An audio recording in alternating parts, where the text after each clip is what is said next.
from Fabulous Paper Emporium. I'm here because I have a fantastic Christmas card. And this Christmas card isn't just any old Christmas card. I know it looks, okay, it's got plaid. Ooh, so fancy. But this card is very special. It's special because it actually lights up. And kind of an old-fashioned way. There's nothing to press. But this particular card I made ages ago, I feel like. And it's one that sometimes maybe requires a little bit of explanation. So I feel like handing it to somebody is probably the best way to give it. Otherwise, they may be a little bit confused. But it pops up like this, like an easel card. And then if you take one of these battery-operated tea lights, turn it on. I don't know how well this is going to show up because I'm recording from downwards, but I've also got these lights on. So let me just turn off the lights for a second. Well, most of them anyways. So you see, if you put this right behind there, hopefully you can see that.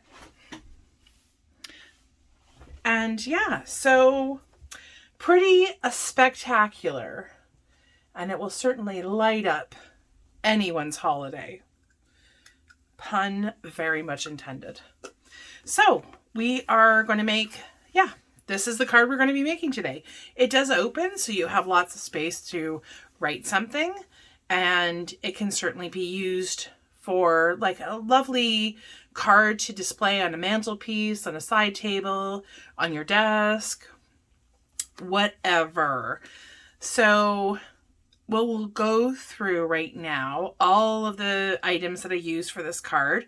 I did break out some oldies but goodies. So you can make this card a couple of different ways. I decided to do the oval in a vertical fashion, but you can certainly do that horizontally. If you had a stamp that you wanted to put on the vellum that was more of a horizontal stamp, you can certainly do that. This, I wouldn't make it too much bigger because obviously the bigger it is, the more space you're going to take up here. So I did try to keep that kind of as small as possible. You could certainly do smaller. The stamp set that I used for this particular card, I'll show you the unused. That way you'll get to see it a little bit better. I used the trees from the Little Lumberjack stamp set, which we have in the store right now. And then I used, what was the other thing? Oh, from the A Lumberjack Christmas, I used the It's Christmas Eve and Santa Claus is Coming to Town. And that's from the Warm and Cozy stamp set from the Lumberjack Christmas. And there are some other ones that you could have used, that I could have used, certainly. I was eyeing this one because I really, really love that one. So that would have gone in a horizontal fashion. And then I'd even contemplated putting this one, but it would have been pretty large. So I will kind of fool around with that, I guess, a little bit later. But like I said, there's a lot of different stamps that you could have done. And this is the other pack that we have, which again has some very cute stamps that would easily fit in that section. And again, that section, it doesn't have to be oval. It could be a circle if that's what kind of punch you have. It's very much, it can be modified in different ways without having to modify the actual card sizes. So it is a regular card in the sense that it is 5.5 by 4.25. So I will set that aside. I will pull out all the things that I have done. So that is the vellum. So let's get out the red. Okay. As I get all my supplies there. Okay, so for the red, we have 2 pieces of red. The red base is 11 by 4.25. We'll be scoring this together. Then I have another piece that is 5.5 by 4.25. And the reason for that is for this easel card, there's actually 2 pieces. So this is the base and this is the 5.5 by 4.25. moving right along, I've chosen to layer with white. So I've got one white piece for my front layer and one white piece for my inside for the sentiment. And these two white pieces are 5 1/4 by 4. I have my plaid piece, which is on the very top, and this is 5 by 3 3/4. And I also decided on the inside, waste not, want not, I had a little piece that was left over, so I decided to decorate the inside. And this piece was 4 by 1. And then we're going to need some vellum. So the vellum, this is roughly 2 by 3. So it really is going to depend on the size of the opening that you're going to be cutting and then stamping. So yeah, so I overcut, and then as we go to layer, you can always trim it off afterwards. So that's not a big deal. And then what I used was I broke out my Big Shot. I can't even tell you the last time I have used my Big Shot, but I had these layering dies from Stamping Up, I believe. And so I decided to use that for the inside. And so I stamped the It's Christmas Eve and Santa Claus is Coming to Town on the small one. And then I'll be layering that with the larger scalloped one. I didn't quite use as large of a scallop for this one. Oh no, sorry, I didn't use as large of a die for the middle one. And I just figured I wanted some more of that paper to be showing through. I hate covering so much of it up. And then of course we're going to be needing some of our foam squares, dots, whatever shape they are. We're going to need some of those because we need to elevate this sentiment, I guess. Elevate it a little bit. So like as an easel card does, we need something to kind of catch that to hold it up. So we'll need some of those, some stamps, some tea lights, obviously, to, you know, gift. And I will be doing some edging with it, or inking up my edges, because I did notice there were some edges that were kind of a little bit more white than I wanted to have, but I noticed it and it was already put together. So we will be doing that all together. So first things first, we are going to get out, if you want to get out your scoreboard, you can. I am just going to use a ruler for today to prove that this can be done without any of those fancy tools. And then I think all my pencils have made their way downstairs, which is kind of crazy. So I will grab a pen and I'm just going to do some light marks now that I know that I don't have. So 5 1/2, we're going to score this at 5 1/2. And then we're going to do one more score mark. So then we have, now of course you could always just fold it too. There's no harm in that, because it's being folded exactly in half. So there's that. As I fold it, I just want to make sure that I do have my trusty bone folder. So we have that done. So on your front piece, I'm going to open that again. And on your front panel, we are going to score diagonally from the bottom left corner to the top right corner. And again, you can do this with your scoreboard. I find like I have more success, consistent success by doing it just with my bone folder and my ruler. So this is one, whenever I'm doing the diagonal folds, I really feel like I have far more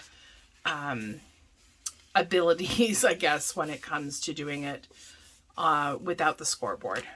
But you can most certainly do it that way if that is your preference. And so this is already, we see how this is going to be folding upwards and how this is going to layer up. So the next thing we need to do is we're going to need to punch a hole. If you happen to have a big shot and you want to do this with your big shot, that is totally fine. You can absolutely do that. Just be mindful of like how the cards are going to be layered on top of one another. So what I'm going to do is I have this big oval punch, and that's what I used for my original. So I'm just going to do the same thing. And find a space that isn't kind of too close to the score line or too close to the edge. You want to give yourself quite a bit of space. I'm actually pushing it in as far as it goes, and I'm doing my best to center that as much as possible. And then we punch, because as you do your layers, you don't want it too close to the bottom, because as you do your layers, it is going to come up, and you don't want your top layer to be like, you know, whisper thin at the bottom. So that is done. And how I'm going to do this from now on is there's two kind of ways of doing this. 1 second, let me get that lined up. Oh dear, that is okay. We're going to do that. Sorry, just being very picky tonight. So I flip it over, trying to be very careful not to move that around too much. And I'm going to take my pen or pencil. Oh, jeez. Be very careful with that. And then I'm just going to take my punch, flip it over, and get that all lined up as best you can. We're going to punch that out.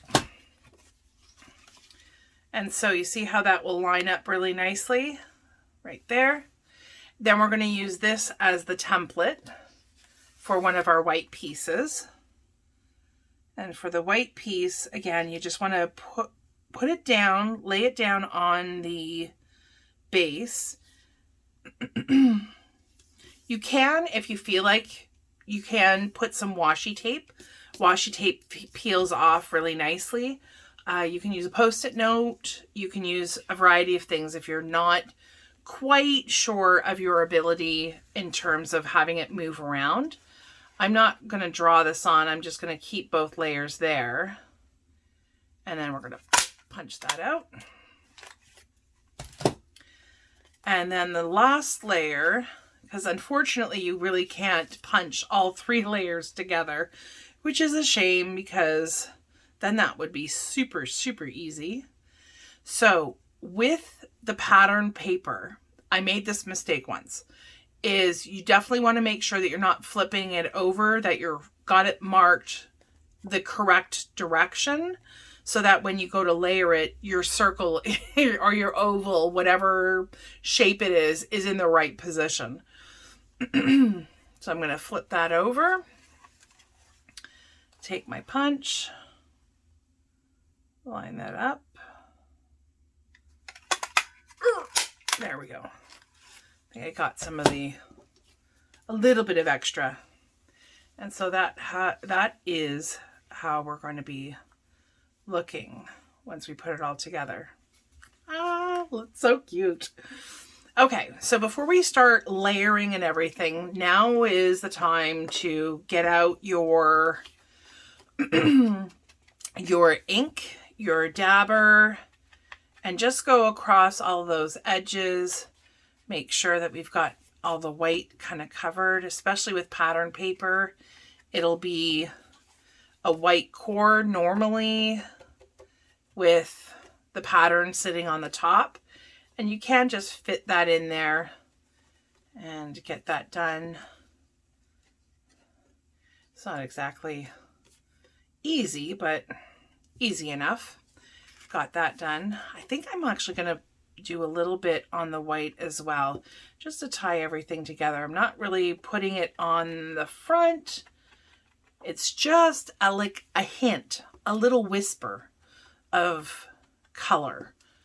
So that looks really nice and vintagey. Of course, I'm using my Vintage Photo because that is the go-to ink in this house. And then I try to get the ink on the inside. You know what? I'm going to come, if I come from the back, nobody's going to see the back. So even if there's a little bit of ink that is kind of, you know, on the back side, nobody's going to see it. Nobody's going to know. It's just going to be your little secret. All right. So that is done. And then since I have all this out, I'm going to go around my sentiment really quickly, as well as the other layer. I just love how this looks. But it's almost like I get so excited about making a card, and then I forget some of the little details. So I almost have to make myself like a post-it note that says, don't forget to use your ink. But that's okay. You know what? Since I'm doing everything, I might as well do the inside too. It's just a little bit. And you could use a different color if you want. It doesn't have to be Vintage Photo. It doesn't even have to be brown. It could be like whatever colors are in this color palette. If you wanted to use red, you could use red. If you wanted to use, I've never inked my edges with black, but I'm sure you could do that too. And there we go. So just as easy as that. So now what we're going to do is we are going to start our layering. So I'm going to get rid of the ruler. We don't need that. And we're going to go from the bottom up. All right. So first layer is going to be, actually, you know what? We're going to start from the top and go backwards. That's how I did it earlier. Sorry. And now I have lost my vellum. No. There we go. So with the vellum, you're going to want to get that as centered as possible wherever it is that you like it. So obviously I need to trim up the sides a little bit. So you can, I'm going to place that on there and just take my scissors and gently move that down, because I definitely don't want to, I don't want to be short and have the vellum cut off that way. And as you can see, we don't have a lot of room or a lot of space on either side. So I don't want to have any holes kind of poking through. And that's why I pushed the punch in as far as I could push it, to make sure that I gave myself a nice border, so that way I didn't have to worry about that. Okay. So now you make sure that you've got your placement. Okay, you know what, I'm gonna take off a little bit there too. So I think that's where I like it. So I'm gonna take my liquid glue and I'm going to go around. Doesn't have to be right at the edge, because I don't want any of the glue seeping to the front. And if there is any outside of where your vellum would sit, it's going to be covered anyways, so it's really not a problem. All right, so I like mine right there. We'll get that all adhered. And then the next layer is the white layer. So for the white layer, excuse me, I'm going to put that way, because that is how it's going to go. And I'm going to apply my glue onto this side of the piece. I'm going to do a zigzag over there. Again, being very mindful of where that opening is. We don't want to have any glue seeping from any of the layers. So there's a couple of different things that you're looking for here.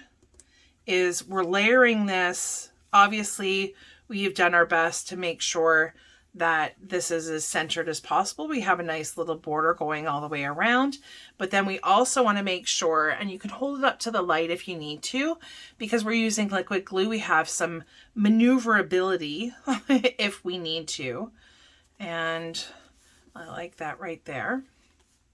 So there we have it. And then our next layer is going to be the red. So again, we're going to apply liquid glue around,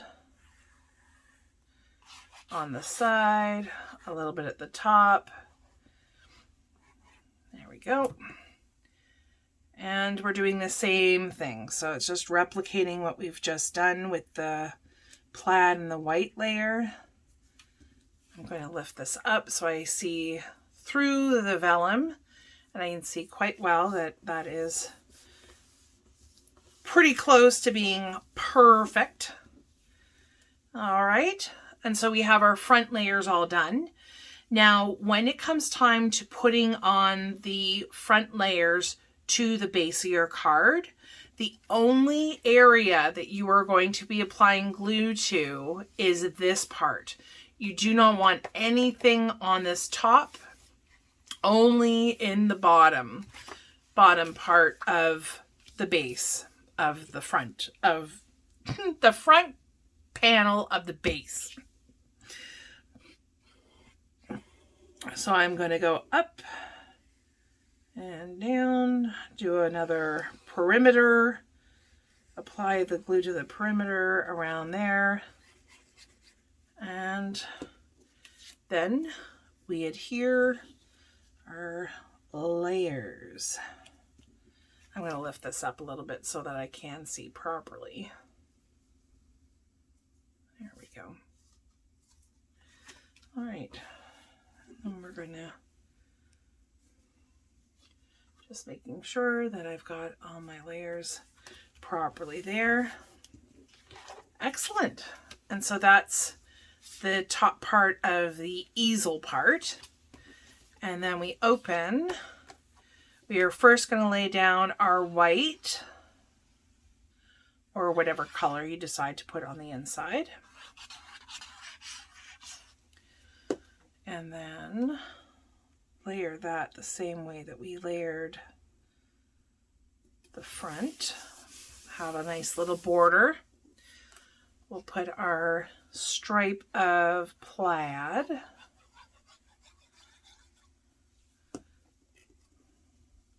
You can put it wherever it is that you want to put it, but I like leaving a little bit of space.